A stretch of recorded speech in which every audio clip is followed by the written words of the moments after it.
Evening. Good We're evening. we're coming at you at a different time than usual. Yeah, it's hope everyone's awake. Snap to it, kids. We're talking about sexual orientation OCD today. We're not messing around. Yeah. Yeah. It's like fireside nighttime chats. What was that? Oh yeah. Love lines. Oh, with Dr. Drew. You mean? Yeah. Yeah. It was Wow. on the radio. That's a real throwback there, Missy. Yeah. Whoa. Whoa, whoa, that's like late 90s business, maybe. So anyway, we are here to talk today about sexual orientation OCD, and perhaps since this is our first of the three-parter on sexual orientation OCD, we should start just by sort of talking about what it is. Yeah. Let's do it. So sexual orientation OCD can present in a variety of ways, but the short of it is the fear of being attracted to a sexual orientation that you typically wouldn't be attracted to. Yep, exactly.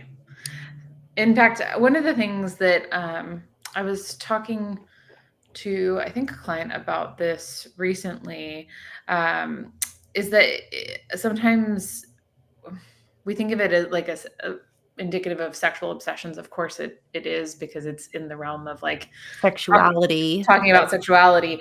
That being said, in some ways, I think of this more as a moral scrupulosity Yeah, form, because it's about authenticity.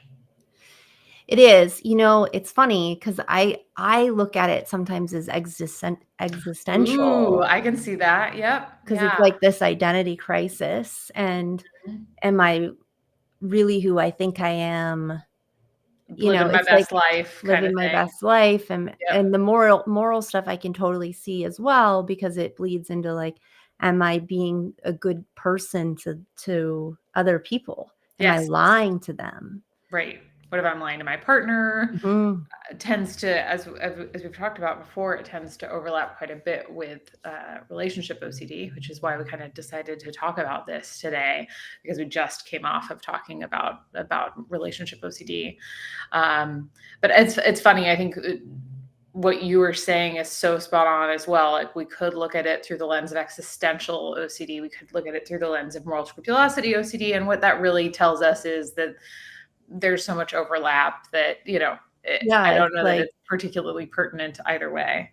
yeah, we just use subtypes as a way to explain them and talk about them And in normalize people's experience. exactly. And it's helpful, I think, to kind of get an understanding of this is my section area, and Yeah. also it's not my section area, because it bleeds into everything else. There isn't one protocol and there isn't just one subtype. Yes.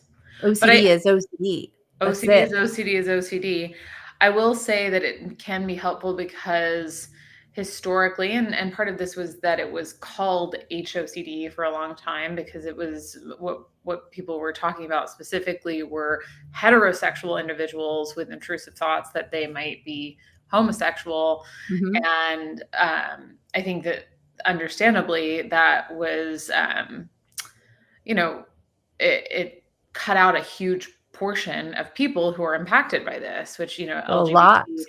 Ugh. Right, exactly. I Who think I've are, only had, like, one heterosexual yeah, client who's had sexual orientation OCD, actually. that's actually, that's really interesting and a great point in this. Yeah. I've had more, but I've also had plenty of people who are within the LGBTQ community, who are struggling with this subtype. So it has nothing to do with fears specifically about being gay. Now, that is one manifestation, but I think the point of us talking about the fact that it could be viewed as moral scrupulosity, could be viewed as existential, takes it out of this realm of like homophobia, right? Which I think it could be viewed from that angle, especially given its history, that that the subtype could be viewed as sort of homophobic if it weren't clearly explained. There you go. Anyone can get this one, Yep, doesn't matter. just like anything else in OCD.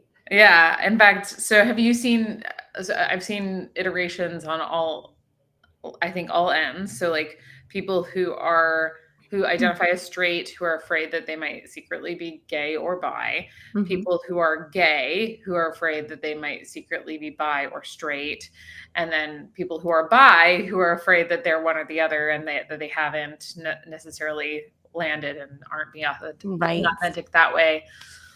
Um, Yes. I haven't necessarily seen somebody who's pan who's afraid that they're misrepresenting themselves, but that's just because I haven't come across it yet, not because it doesn't exist. Right. And there's a small sample size in either of our practices, really, ultimately, Yeah. when it comes to the whole group of people who are under this Yeah. umbrella of OCD. Yep. Yep. Yeah. So it's truly just this fear of I'm not identifying with the sexual orientation that I once thought I identified with. Right. Right. Or maybe I'm identifying incorrectly. Correct. Yeah. Yep. Yeah. Incorrectly, correct. And by the way, anyone who's watching, please feel free to chat with us and let us know if you have any specific questions related to obsessions in this subtype. We'd be happy to address them as we go.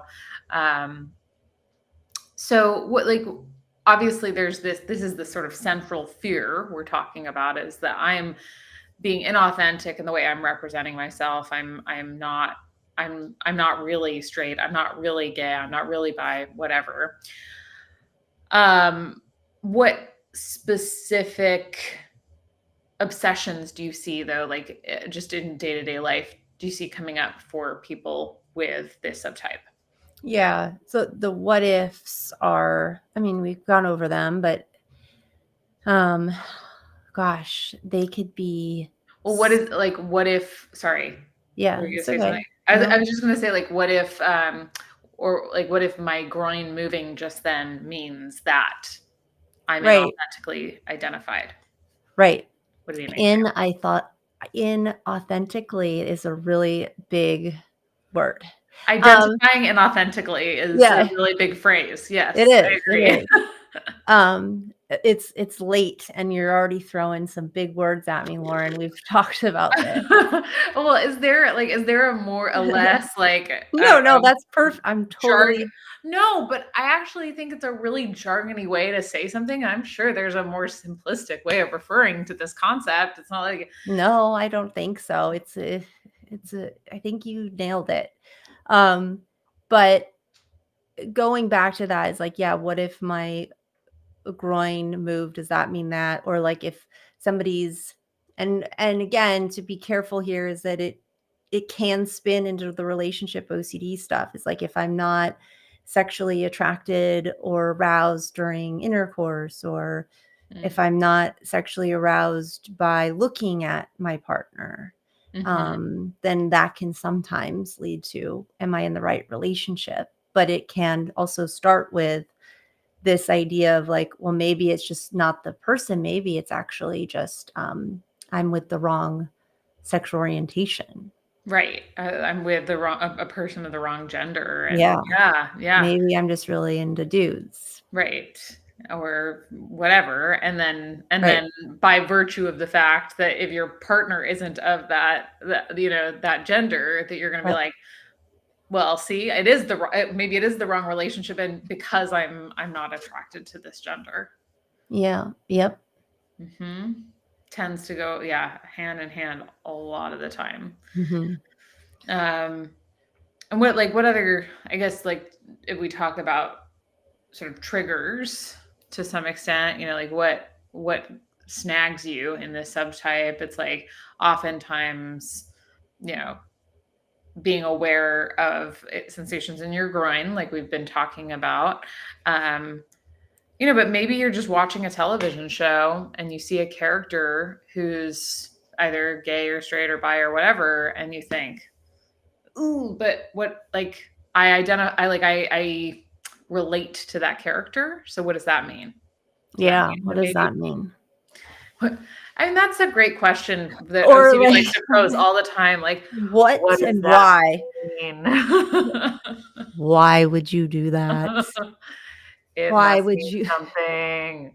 Why would you look at that girl's boobs? Well, because she has nice boobs, and You maybe know, you're into them, but also maybe you just can appreciate her nice breasts, boobs. whatever that looks like to you. Hey, that's Yeah, right. there's just very subjective, but Boobs, calling sexual orientation into question since forever, I since guess. forever, boobs and penises tend to do that. Yeah. They Well, just do. and I think, oftentimes when we talk about the obsessions, we kind of go over some of the, I don't know, points that come up a lot in the different subtypes. And one of the things is like sexual content is sexual content. Right. If you are watching something be inserted or bodily fluids, Yeah. or anything, guess what's going to happen? You're probably going to be like thinking about sex and maybe even feel things that are sexual in nature. Crazy. Right. We even talk about this with not what is it? Non-concordance. Yeah, arousal Thank you. non-concordance. Yeah. Brain. That even when we're actually actively not attracted to something, right? And we see this Yes, it's a biological thing. exactly. So our body starts to produce lubrication and is getting ready for sexual act. Hmm. Hmm. So at the end of the day, we're all animals, is what I'm trying to tell you. That's true. Wasn't there a song about that? Yes. Yeah. Well, good times. Yeah.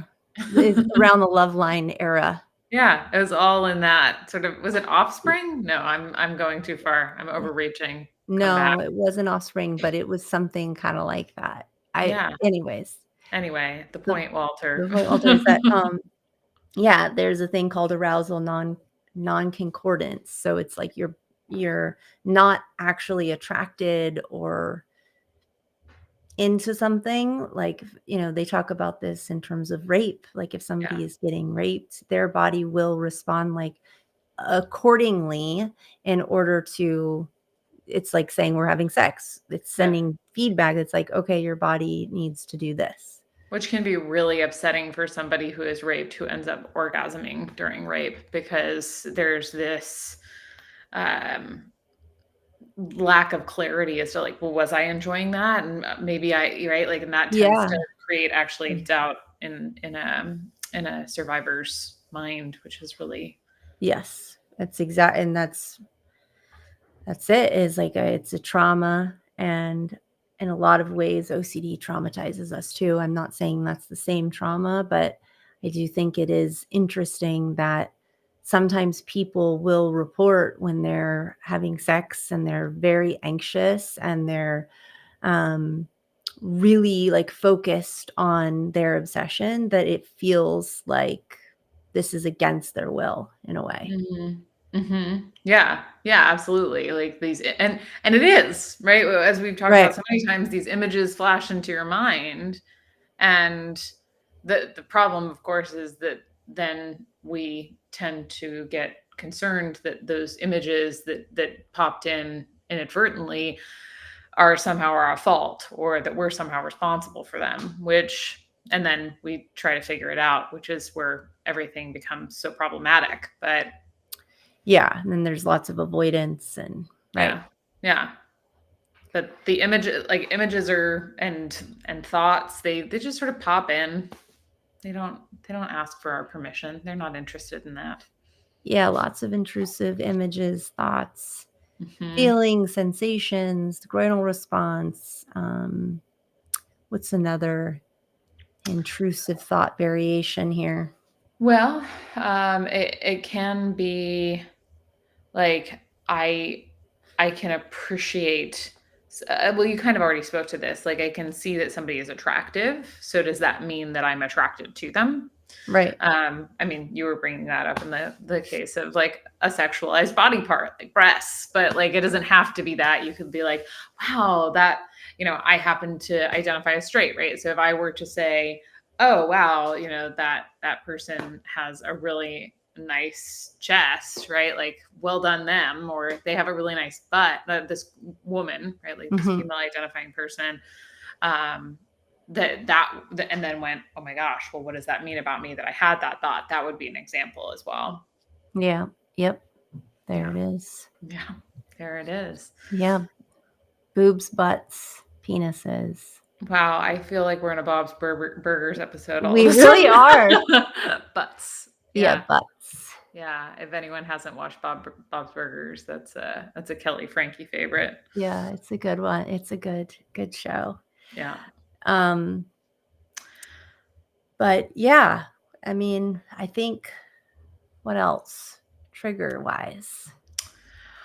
Well, I think so being in certain parts of town, and this is where, oftentimes for people who identify as straight, who are afraid that they might be a member of the LGBTQ community and not know it, or, not be admitting it to themselves. If you're going through a area of town, which I like, for instance, today I just came back from Palm Springs. That's why we're doing this later. Right. And that's like, there's a very large LGBTQ population there. So somebody in theory could go through that area and, see a rainbow flag and right. There are lots of things that trigger these thoughts. Like, maybe I'm lying to myself. Maybe I'm not who I say I am. Right. Exactly. Yeah. Yeah. And it's again, it's like an impossible answer here, right? Yeah, absolutely. I think that that's a really important point, is that we'll never know. We're talking about experiencing doubt related to something that is inherently nebulous. Yeah. And in this culture, while we're expanding our horizons finally and understanding that sexuality isn't just this one thing, right? And it's a binary, that it's very fluid, and yes, we all fall in different areas, and like, you're never going to figure out your percentage. No. And I think actually we should probably nod to the Kinsey scale here, right? The idea that, Kinsey was a psychologist, did lots and lots of research into the realm of human sexuality, and was really a pioneer is the word that I was looking for in this field. And one of the things that it was a meaningful contribution was this idea of the Kinsey scale, which suggests that it's not a binary, as Kelley was saying. It's not, I'm 100% gay or I'm 100% straight. It's that we all sort of fall somewhere on a scale, on a spectrum. And it is interesting because, like, at what point in the spectrum do you say matter? Yeah. Oh yeah, none of it matters, right? Yeah. But like, I remember years ago, somebody brought in an article that they found to be very triggering. It was about a woman and a man in a relationship who the woman actually identified as lesbian, but she was in this relationship with a man. I mean, I hear about these. My clients bring these stories regular to me. Yeah. On the reg. For sure. But that one just like stuck out to me as like, but this is so confusing. Like, she's identified as gay, but she's with a man, and how does that make sense? Right? Like, that was her, she was really bothered by that. Right. I'm like, yeah, because it's not black and white. Yeah, that's the way she chose to live her life for whatever reason and variables. Yeah. Happened to be an open relationship too, and she was still, with women. That makes sense. I was like, that kind of is interesting. I'd like to know the backstory.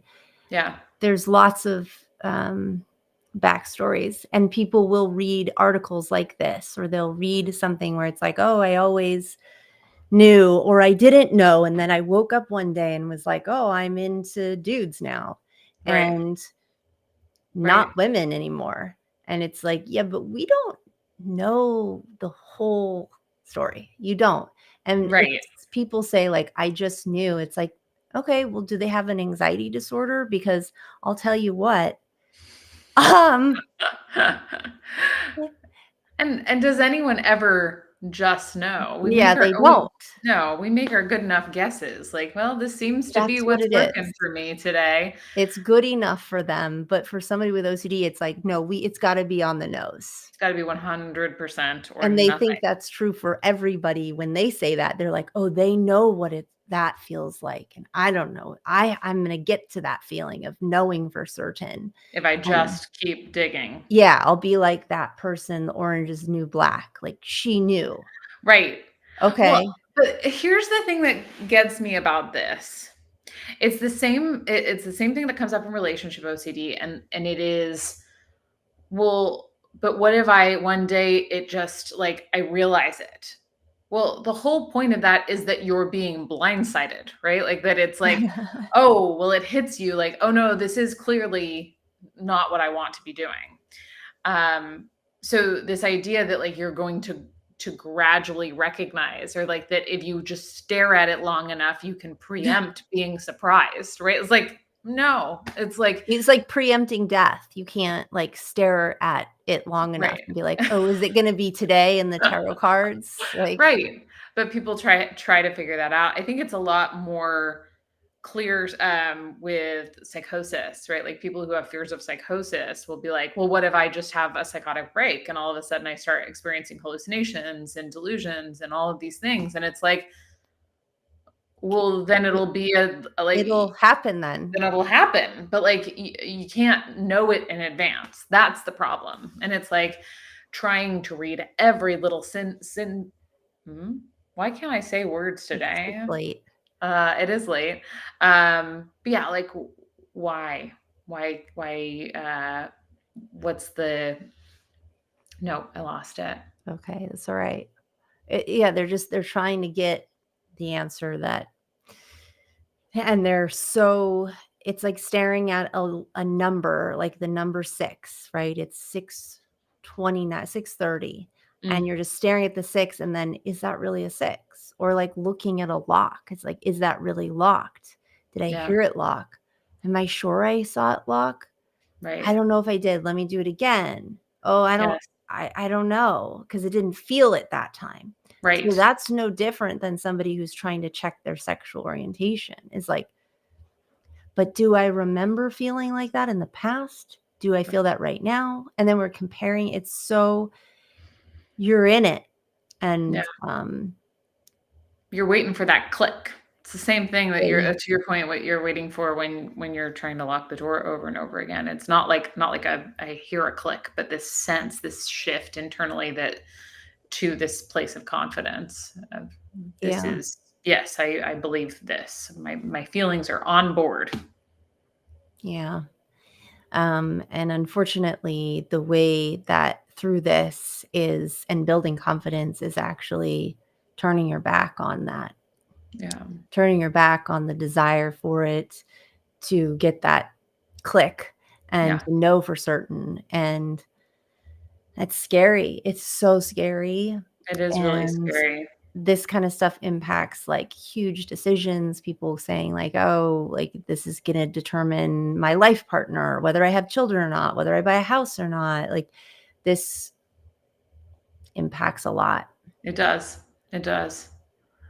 But isn't it interesting on the level of what you're talking about with the confidence that the more that you try to resolve uncertainty, the less confident you become. And it makes total sense, right? Because that's not the behavior of a confident person. If somebody who's confident were to take every potential doubt seriously, right? They'd be like, "Oh, are you sure? Well, maybe you're right." Right? That is inherently not confident. So, not that there's anything wrong with taking other thoughts into account, but it's taking it in stride and being willing to be wrong that really promotes this level of confidence that people are looking for. It's interesting.